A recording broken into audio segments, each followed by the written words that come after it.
বিদ্যুৎ নিয়ে কিছু খোলামেলা এবং অপ্রিয় সত্য কথা বলা অত্যন্ত জরুরি। এখনকার বাস্তবতা হলো বাংলাদেশের যারা ভুক্তভোগী মানুষ রয়েছে, একেবারে যারা কট্টর বিএনপিপন্থী, এরকম সামান্য কিছু মানুষজন ছাড়া মোরলেস প্রায় সবাই গ্রাম অঞ্চলের, তারা এই বিদ্যুতের যে সমস্যা, এই সমস্যাটা আর এখন বহন করতে পারছে না। ক্রমশ ধৈর্য হারিয়ে ফেলছেন এবং বাংলাদেশের বিভিন্ন প্রান্তরে নানা রকম অপ্রীতিকর ঘটনা ঘটছে। বিদ্যুৎ বিভাগের যারা কর্মকর্তা কর্মচারী আছেন, তারা সীমাহীন নিরাপত্তাহীনতায় ভুগছেন।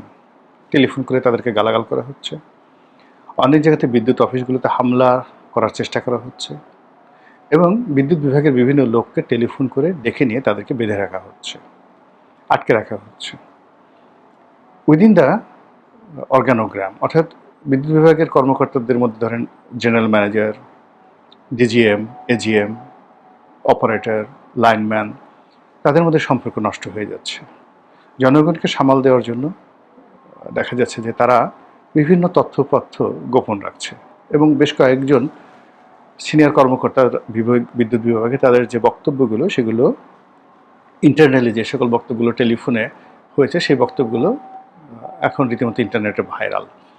তো সেখানে লোডশেডিং হচ্ছে, কিন্তু জনগণকে বলা হচ্ছে যে না, লোডশেডিং হচ্ছে না, ছোট্ট একটা প্রবলেম হচ্ছে, এখনই সমাধান হয়ে যাচ্ছে, লাইন কিছুক্ষণের মধ্যে চালু করে দিচ্ছি। এই যে লুকোচুরির যে বিষয়টি, এই বিষয়টি এখন ওপেন সিক্রেট হয়ে গেছে। এই গেল এক। ২ নম্বর হলো যে বিদ্যুৎ আমাদের প্রয়োজন। জীবনযাত্রার মান বাড়ার সঙ্গে সঙ্গে আমাদের ফ্রিজ হয়েছে, টিভি হয়েছে, এয়ার কন্ডিশনার হয়েছে। কাজেই এই বিষয়গুলো ছাড়া আমরা এখন কাজ করতে পারছি না, ঘুমাতে পারছি না, চলতে পারছি না।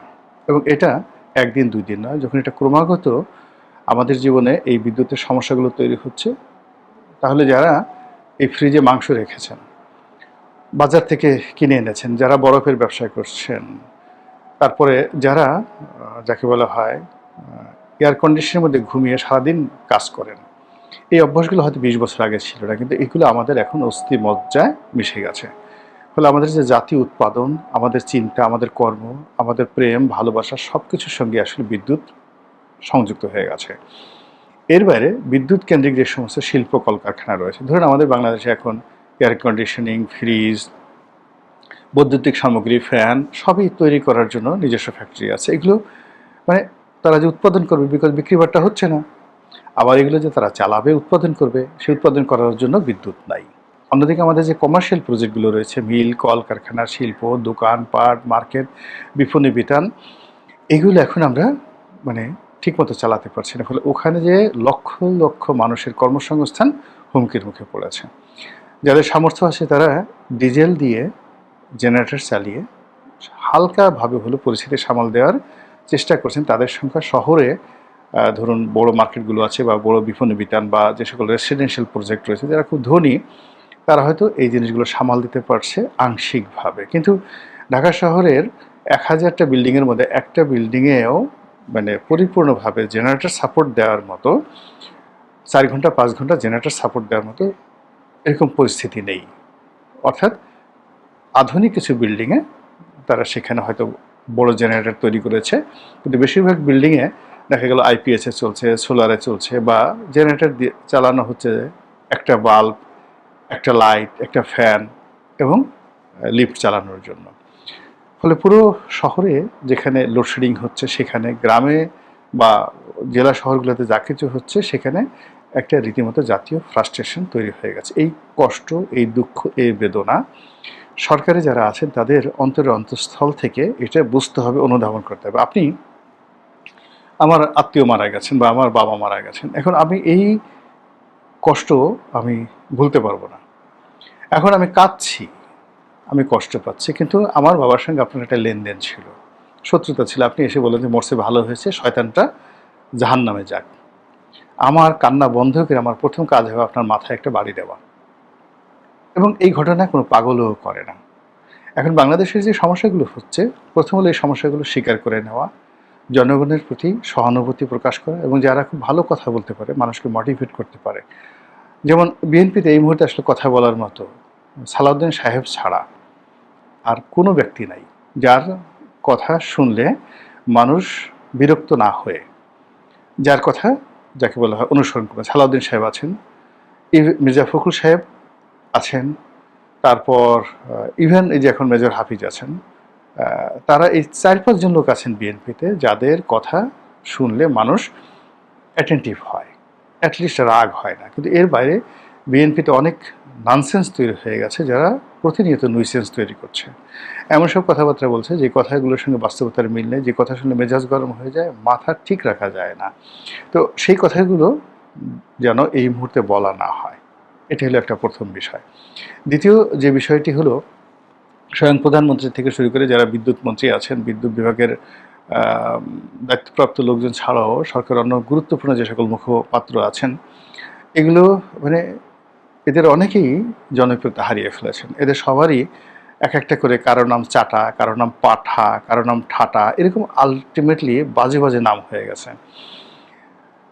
তারা মিডিয়ার সামনে এসে এই বিদ্যুৎ নিয়ে, রাজনীতি নিয়ে, সরকারকে রিপ্রেজেন্টেশন করে এই সময়টাতে যে কথাগুলো বলছেন, হয়তো বিদ্যুতের সাথে সম্পৃক্ত নয়, কিন্তু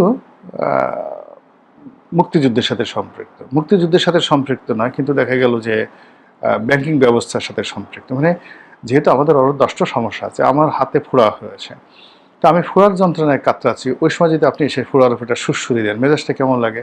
তো এরকম আসলে এই মুহূর্তে সরকারের নির্দিষ্ট যারা ব্যক্তি কথা বলতে পারেন সাজিয়ে গুছিয়ে, কেবলমাত্র তাদেরই কথা বলা উচিত। খলিলুর রহমান সাহেব, যিনি পররাষ্ট্রমন্ত্রী আছেন, আসলেই ভালো কথা বলেন, খুব স্মার্টলি বোল্ডলি কথাবার্তা বলেন। তারপরে যেটা বললাম, সালাউদ্দিন সাহেব খুব ভালো কথা বলেন। ইভেন আন্দালিব রহমান পার্থ, তিনি বিএনপির নন, কিন্তু এই মুহূর্তে যদি সরকার জনগণকে মোকাবেলা করার জন্য, পাবলিক পারসেপশন তৈরি করার জন্য তাদেরকে কথা বলার জন্য সামনে এগিয়ে দেয় প্রিয় মুখ, এই প্রিয় মুখগুলো কথা বলতে পারে। ওই যে আরেকটা ভদ্র মহিলা আছেন এখন সংসদ সদস্য, ফারজানা পুতুল, মহিলা শিশু বিষয়ক, প্রিয় মুখ, চমৎকার কথা বলেন, গুছিয়ে কথা বলেন, রাগ হন না, স্মিত হাস্যে কথাবার্তা বলেন। কিন্তু এরকম মানে বিএনপির মধ্যে আছে। ইভেন বিদ্যুৎ প্রতিমন্ত্রী অমিত আছেন, যিনি আর কি তরিকুল ভাইয়ের ছেলে, অমিতও ভালো কথা বলেন, চমৎকার কথা বলেন। নোমান সাহেবের ছেলে ভালো কথা বলেন। তো যারা যারা দলের মধ্যে খুব ভালো কথা বলেন, যাদের কথা মানুষ শুনবে, অ্যাটেন্টিভ আছে, তাদেরকে সামনে না এনে যদি ঘাড় টানামি করা হয়, যাদের কথা শুনলে মেজাজ গরম হয়ে যায়, মনে হয় যে ধৈর্যের বাঁধ ভেঙে যায়, তাদেরকে দিয়ে কথা বলানো যাবে না।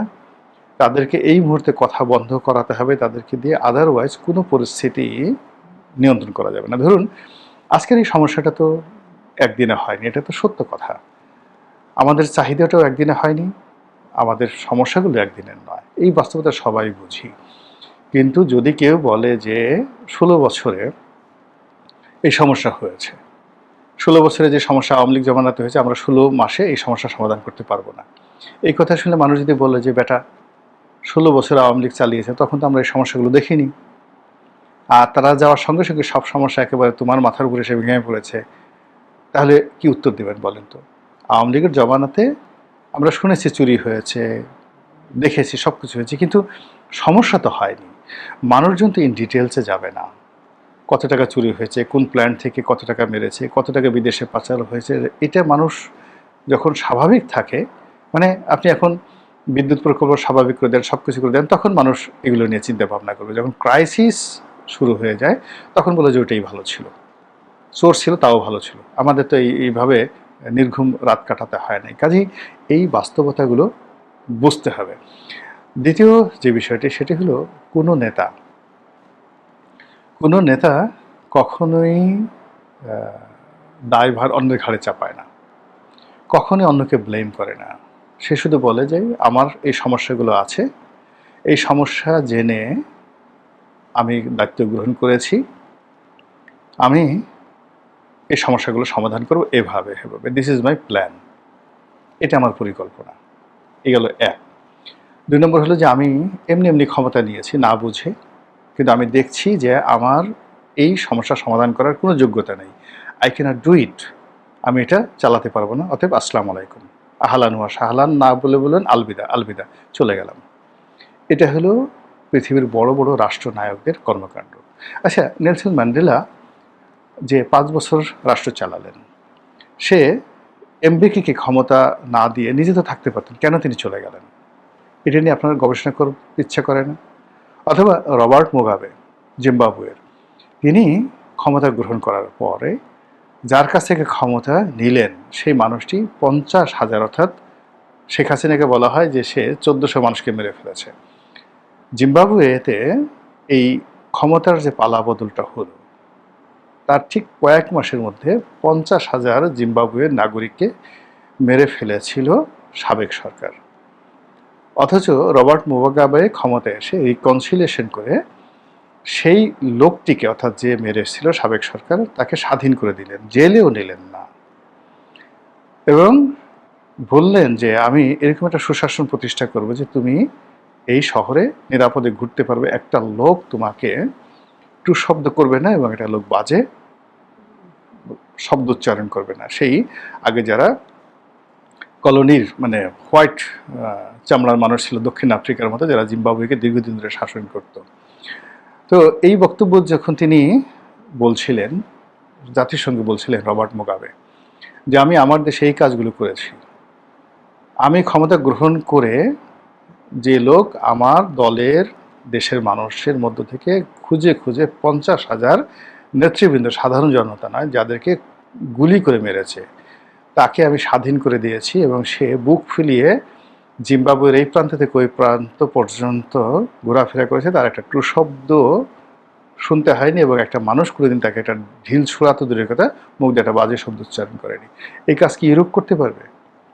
এবং এই কারণে কি হচ্ছে, যখনই জিম্বাবুয়ের নাম চলে আসছে তখন রবার্ট মুগাবের নাম চলে আসছে। যখন রবার্ট মুগাবের নাম চলে আসছে এবং তিনি যখন জাতিসংঘের ডায়াসে বসে সেই আমেরিকার প্রেসিডেন্টদেরকে গালাগালি করেন, আমেরিকা চুপ হয়ে থাকতে হয়, ডেভিড ক্যামেরনকে চুপ হয়ে থাকতে হয়, ব্রিটেনকে চুপ হয়ে থাকতে হয়, বিকজ ওই ধরনের সফলতা, নেতৃত্বের গুণাবলী তাদের মধ্যে রয়েছে। এখন দেখেন পল কাগামে যে কাজগুলো করছে রুয়ান্ডাতে, এখন যেভাবে আপনার বুর্কিনা ফাসোতে যে কাজগুলো করছে ইব্রাহিম তারোরে, কিংবা ইভেন উগান্ডাতে যে মুসুভেনি এখন প্রেসিডেন্ট, যেভাবে সমাজকে নিয়ন্ত্রণ করছেন, রাষ্ট্রকে নিয়ন্ত্রণ করছেন, সবাইকে হ্যাপি রাখছেন, ফলে ইউরোপ তাদের সাথে কথা বলতে পারে না। এর আগে যখন ইউরোপিয়ান কলোনিগুলো ছিল তারা এটা পারেনি। তো কাজে এখন বর্তমান সরকারকে এই সমস্ত, যে অতীতে ডক্টর ইউনূস কী করলেন, আওয়ামী লীগ কী করলেন, এমনকি আগের জমানাতে তারা কী করলেন, এইগুলো নিয়ে খোঁটা দেওয়া, স্মরণ করা, এগুলো সরকারের জন্য ভালো ফলাফল বয়ে নিয়ে আসবে না। বিশেষ করে এই বিদ্যুতের এই ক্রাইসিস মোমেন্টে বিদ্যুৎ মন্ত্রী জনাব ইকবাল হাসান মাহমুদ আমার সাথে খুব ভালো সম্পর্ক, কিন্তু তিনি যে সকল কথাবার্তা বলছেন সেই কথাগুলো জনগণ নিতে পারছেন না। তখন বিগত সরকারের সময়টাতে যখন বিদ্যুৎ নিয়ে নানা রকম তেলেসমাতি হয়েছে, বিদ্যুৎ নিয়ে দুর্নীতির ব্যাপারে তাকে, তারেক রহমান সাহেবকে, হাওয়া ভবনকে, খাম্বাকে যেভাবে মানুষ গালাগালি করেছে, এখন এই সময়ের প্রেক্ষাপটে তারই নেতৃত্বে যদি আবার একই ঘটনা ঘটে, তাহলে জনগণ কি করে নিজেদেরকে সামাল দেবে? সরকারের আমার কাছে মনে হচ্ছে বিদ্যুতের ব্যাপারে, বিদ্যুৎ বিভাগের ব্যাপারে, বিদ্যুৎ মন্ত্রণালয়ের ব্যাপারে খুব নিষ্ঠুর কতগুলো সিদ্ধান্ত নিতে হবে, এবং আত্মসংযম, মারাত্মক আত্মসংযম প্রদর্শন করতে হবে। আর যদি তা না হয়, তাহলে অতীতের সেই যে কানসার্টের ঘটনা সামাল দেওয়া গিয়েছিল, গুলি করে বহু মানুষকে মেরে সামাল দেওয়া গিয়েছিল, এইবার দেশের যে অবস্থা, কানসার্টের মতো যদি একটা সিঙ্গেল ঘটনায় একটা প্রাণ ঝরে বিদ্যুৎ নিয়ে সারা বাংলাদেশে, পুরো সরকার অচল হয়ে যাবে।